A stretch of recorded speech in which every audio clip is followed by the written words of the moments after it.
Hello বন্ধুরা, সবাই কেমন আছেন? আজকে সোমবার। আজকে তো ভোলানাথের স্নান করার দিন, তাই সকাল সকাল উঠে ফুল বেলপাতা পাড়তে চলে গেলাম। বৃষ্টির কারণে বেলপাতাগুলিতে একদম ধুলাবালি নেই।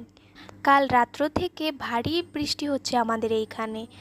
তারপর আমি চললাম ৭ সমুদ্র ১৩ নদী পার করে ধুত্রা ফুল আর ধুত্রা ফলের উদ্দেশ্যে। দেখুন ক্ষেতগুলির কি অবস্থা হয়েছে। বৃষ্টির কারণে মাটিগুলি একদম উপরে উপরে পড়ে সব গাজরগুলি নষ্ট হয়ে গেছে।